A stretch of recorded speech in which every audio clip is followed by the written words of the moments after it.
Ada lebihnya tidak boleh, Pak. Nah, itu yang ini meminjamkan uang. Nah, ada lebihnya, itulah yang dimaksud dengan praktek Kalau riba. Pak Abdi langkung nama saya. Tidak boleh seperti itu ya. Betul, ya. Baik, itu untuk Ibu Ratna di Soreang tadi ya. Kemudian dari Pak Oneng di Subang, ini mengenai makanan yang beragam. Ya. Bagaimana dengan nasi dan lauknya katanya? Ya. Jadi kalau sekiranya tadi saya mencoba memberikan ilustrasi bagaimana Rasulullah, tentunya bukan itu yang dimaksud. Kita boleh saja makan dengan berbagai lauk pauk yang tidak dikehendaki oleh Islam, jangan sampai berlebihan. Ya, kita ada kalanya satu kali makan mungkin lauk pauknya itu bisa sampai 12-13 macam ya. Sehingga ada unsur mubadir ya. Ternyata hidup atau pola makan yang bersahaja itulah yang memberikan kesehatan.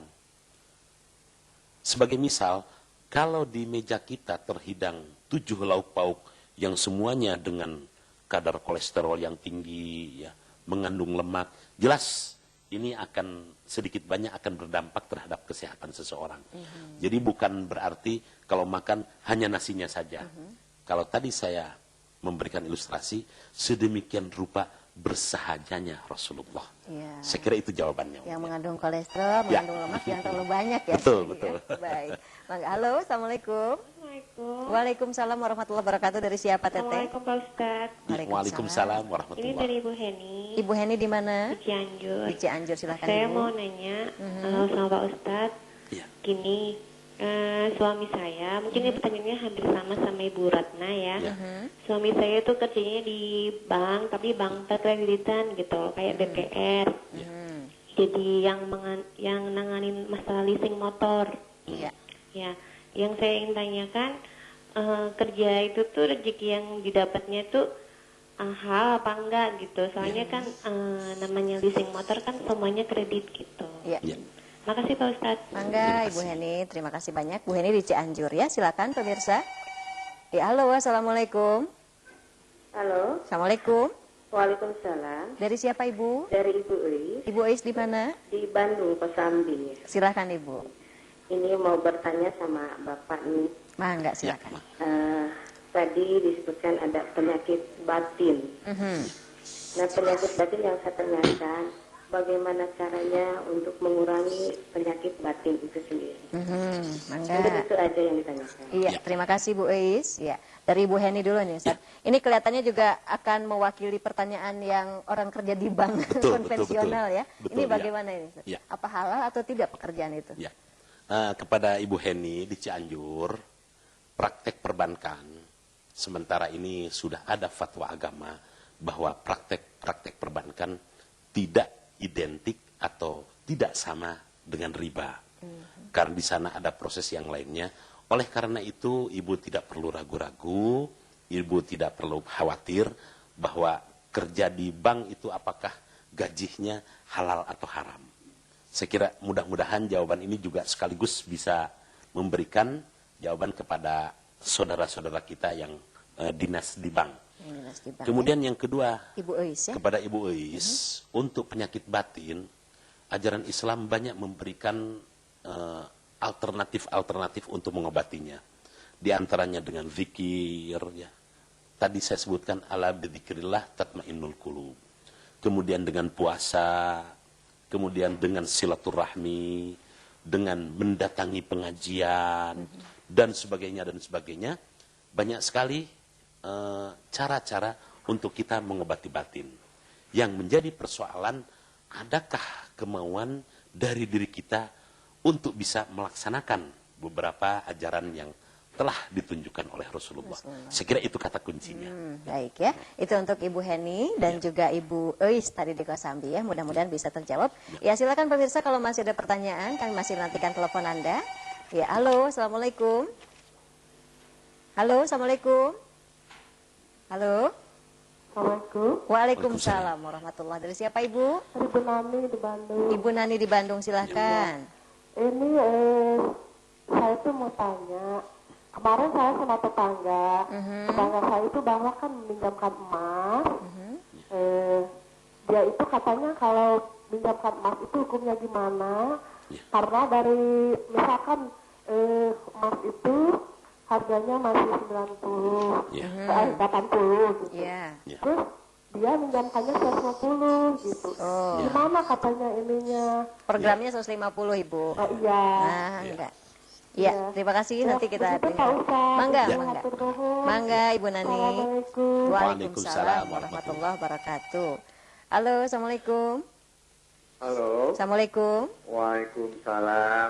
Dari siapa Pak? Dari Pak Dadang di Pakis, Karawang. Karawang. Mangga Karawang. Pak Dadang. Iya, mau tanya ke Pak Kiai ini. Silahkan Nah, Pak. tadi Pak Kiai sudah menjelaskan bahwa orang yang berlebihan makan itu udah ada, ya kurang termasuk kurang baik, Ya. dan ada 6 poin yang Ya. sudah dijelaskan oleh Pak Kiai tadi.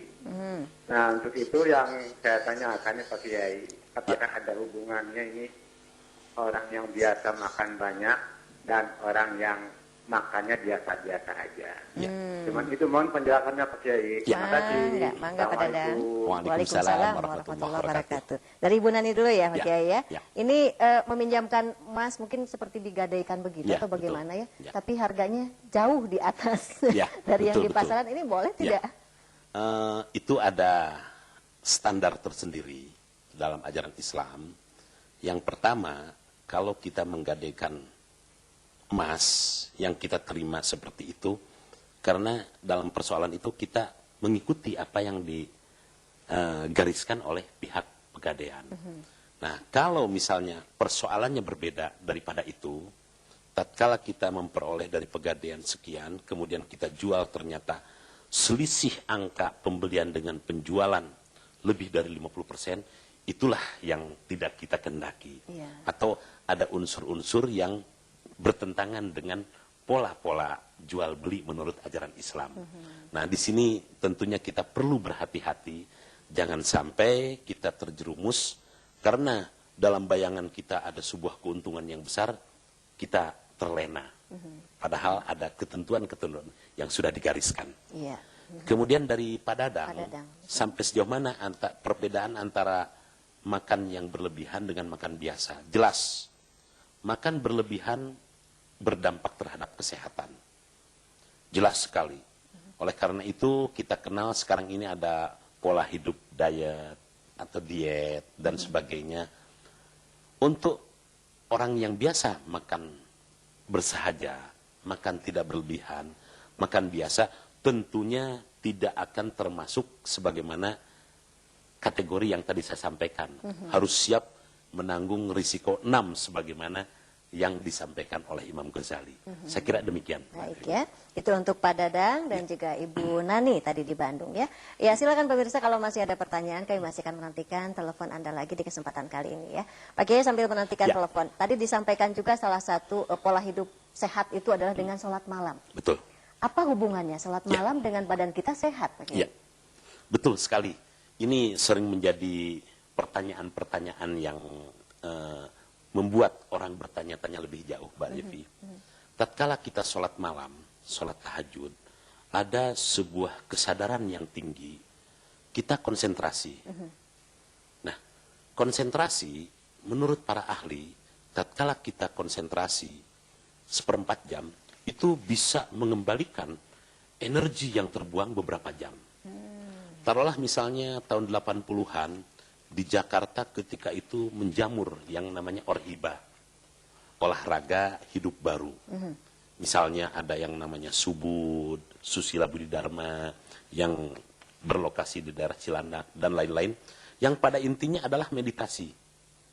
Atau juga kita bisa melihat yang namanya yoga. Ya, betul. Yoga, ya. Nah, kita di dalam Islam, kita punya satu sarana yang namanya sholat tahajud.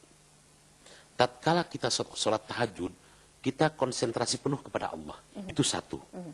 Konsentrasinya saja, itu sudah bisa menggembalikan energi yang terbuang, yang terkuras pada siangnya. Nah, yang kedua, kita meminta kepada Allah. Dalam posisi merendah, dalam posisi hening, tentunya kemungkinan untuk dikabulkannya doa kita juga tinggi. Betul. Nah, kemudian yang ketiga, tatkala kita sholat tahajud, tatkala kita mencoba untuk khusyuk, tentunya setiap orang terlebih dahulu berusaha untuk meninggalkan semua masalah yang ada di benak pikirannya. Ini diantaranya tiga hal yang ini. Baik, kita terima telepon lagi. Ya. Pak Kiai. Halo, Assalamualaikum. Waalaikumsalam warahmatullahi wabarakatuh. Dari siapa Ibu? Ibu Zulkifar, Bandung. Iya, silakan Ibu. Pak Ustadz, Ya. Assalamualaikum. Waalaikumsalam warahmatullahi. Katanya manusia yang bagus itu kata Pak Ustadz tadi, pemaaf ya Pak Ustadz. Ya. Saya memang pemaaf gitu ya Pak Ustadz. Ya. Saya bercakap-cakap dengan seseorang, tapi kalau itu selalu menyinggung perasaan saja kalau bicara itu. Iya. Tapi saya maafkan gitu. Ya. Tapi kedua kali terus aja Pak Ustadz, tidak ada henti-hentinya gitu ya. Bagaimana pendapat Pak Ustadz? Ya. Kalau ketemu nggak usah tertawa senyum, tapi tidak usah bergaul lagi dengan dia, dijauhi saja Ya. gitu. Mangga. Jaga hati ya Pak Ustadz Ya. ya. Baik. Terima kasih Ibu. Satu lagi Oh, ya satu Pak lagi. Ustadz, Ya. saya sering makan bersama-sama dengan kawan. Ya. Kalau saya selalu ingat Rasul, kalau lagi makan, makanlah kamu selagi lapar, berhenti sebelum kenyang. Ya. Tapi sama kawan-kawan yang gembul-gembul itu nggak enak makan sama kamu gitu ya gitu Ya. Pak Ustadz, bagaimana itu? Iya, mangga. Assalamualaikum Waalaikumsalam Waalaikumsalam warahmatullahi wabarakatuh. Ibu Zulkifar di Bandung, terima kasih banyak. Halo, Assalamualaikum. Waalaikumsalam warahmatullahi wabarakatuh. Dari siapa Bapak? Saya Mas Arif dari Garut. Oh, silakan Pak. Ada dua pertanyaan barangkali Pak Kiai. Iya. Yang pertama saya tanyakan apa arti hidup ini yang sebenarnya menurut Islam. Arti hidup, ya. Ya. Yang kedua, bagaimana merealisasikan hidup ini di dunia. Demikian sementara. Mangga. Assalamualaikum warahmatullahi wabarakatuh. Waalaikumsalam warahmatullahi wabarakatuh. Dari Ibu Zulkifar, ini jawabannya mohon singkat padat ya, Ya, Pak betul. Kiai. Ini bagaimana dengan orang yang selalu menyakiti hati kita? Bagaimana? Kepada Ibu Zulfikar, kita coba tunjukkan jiwa besar kita. Tetap kita tegur, tetap kita maafkan, dan sebagainya. Yang terpenting, janganlah kita menjadi pihak yang pertama memutuskan tali silaturahmi. Kemudian yang kedua, benar Rasulullah makan berhenti sebelum kenyang. Tatkala dengan orang-orang yang gembul, saya kira kita bisa dengan bijaksana menyampaikan, waduh, maaf, saya nampaknya sudah kenyang. Saya kira itu sebuah sikap yang simpatik. Kemudian yang kedua, dari namanya nampaknya sama dari Pak Syarif di Garut. Apa arti hidup? Tentu saja jawaban ini adalah memerlukan sebuah jawaban yang filosofis. Ya. Banyak sekali para ahli memberikan definisi hidup. Untuk saya bukan hidupnya itu sendiri. Tetapi yang perlu, yang penting, apa yang harus kita lakukan dalam kehidupan. Saya kira Allah sudah berfirman, wa ma khalaqtul jinna wal insa illa liya'budun. Dan sama sekali aku tidak menciptakan jin dan manusia ini kecuali untuk ibadah. Dan itulah jawaban yang kedua. Saya kira jawaban inilah yang nampaknya secara maksimal bisa saya sampaikan dengan pertimbangan waktu yang mungkin Betul. sudah sangat mepet. Waktu sudah sangat Mbak Devi, mepet ya. sekali ya Pak Kiai. Tapi satu lagi mungkin saya Ya. ingin saya tanyakan. Ya. Ini cinta kepada pekerjaan juga Ya. itu membuat kita sehat. Ya. Kiai. Ini bagaimana? Ya. Cinta bekerja atau dalam bahasa yang lainnya hubbul amal ini ditunjukkan oleh Rasulullah. Dengan kata lain, jarang sekali Rasulullah nampak melamun, nampak kebingungan. Setiap ada sisa waktu, Rasulullah manfaatkan untuk bekerja. Jadi dengan demikian pikirannya pun ikut Pikirannya bekerja. juga iya. Ya. Oleh karena itu, jangan heran kalau orang pemalas itu biasanya lebih banyak sakitnya. Baik, terima Ya. kasih banyak Pak Kiai. Ya. Iya, pemirsa, tidak terasa waktu kita memang hanya tinggal sebentar saja lagi. Namun demikian tetap bersama kami di TVRI Jawa Barat dan Banten.